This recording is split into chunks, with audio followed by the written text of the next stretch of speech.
Vu le développement que moi je fais ici, vous comprendrez exactement pourquoi Koudougou a été attaqué. Ils ont coupé le RAC, le poste militaire là. Bon, ils ont coupé le téléphone, ils ont coupé les communications, le train est arrêté, bon, tout. Et Koudougou était isolé comme ça. Nous, on ne sait pas pourquoi. J'ai dit aux militaires, déposez les armes. C'est le lion qu'on cherche. Il vaut mieux qu'on tue un seul, quoi, pas faire tuer beaucoup d'éléments. Voilà, c'est tout. Donc tout le monde était parti à la maison, nous on était là, et puis on était tranquille. Jusqu'au 27 matin, je savais très bien qu'ils arrivaient, parce que moi j'ai envoyé des gens.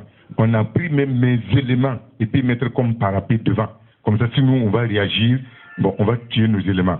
J'ai envoyé des gens qui rencontraient ces gens-là. Eux, ils disent même qu'il faut que nous on tire. Les soldats sont là.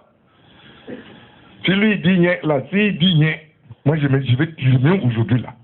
Décembre 2010, moi je vais tirer, et puis il va savoir que c'est le lion qui tire. Il raconte des histoires. C'est pas tirer les qui tue, c'est-à-dire que c'est la population, le peuple là, quoi. Je tire dans qui? C'est ça le problème.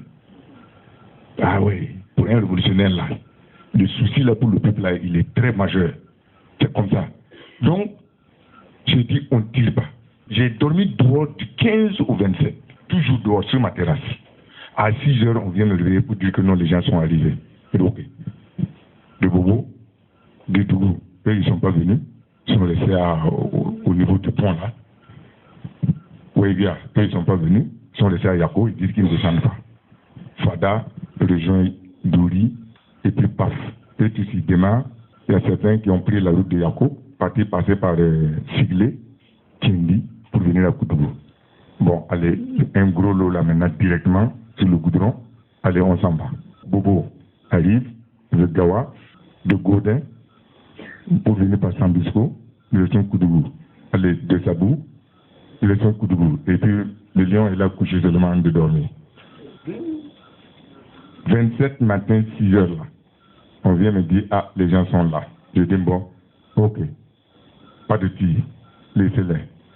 Et ils ont commencé à tirer au hasard aux armes lourdes, n'importe quoi. Je suis persuadé qu'ils se sont entretués là-bas, pareil. Dieu seul sait. Parce qu'on a dit qu'il y a eu beaucoup de morts. Mais beaucoup de morts là. Ça, c'est les militaires. Hein. Je crois qu'il y a beaucoup de militaires là qui sont morts. Non, c'est criminel. Hein. On refuse de donner les noms de ceux-là qui sont morts.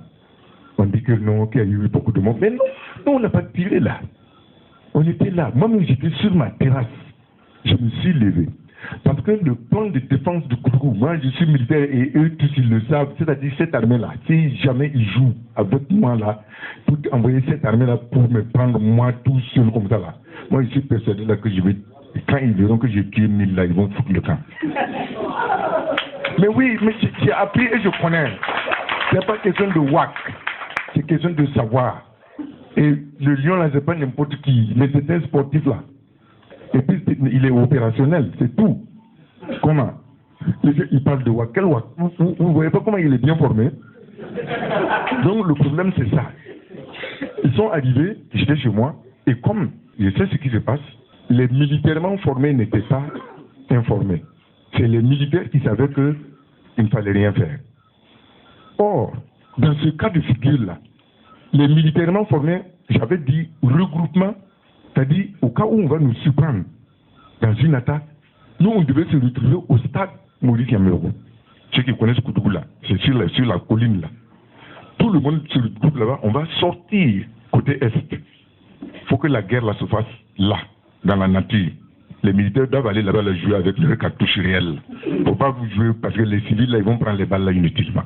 Donc, on se regroupe là-bas et allez, infiltration, on rejoint notre brousse. Les gens, ceux qui veulent nous voir là, ils n'ont qu'à venir nous voir là. On va voir qui est garçon. Alors moi, je me suis levé, je dis, si jamais je ne pars pas là-bas, là, les civils là, ils vont aller se rassembler là-bas. Effectivement, je suis arrivé là-bas.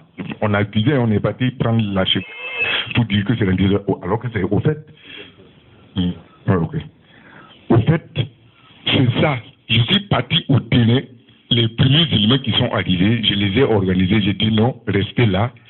Dites aux gens qui arrivent là, qui n'ont qu'à partir, il n'y a pas de guerre.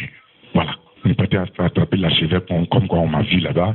Après, j'ai été chez le papa de Richard Yamero, le journaliste là. Voilà. J'étais chez lui avec son petit frère là.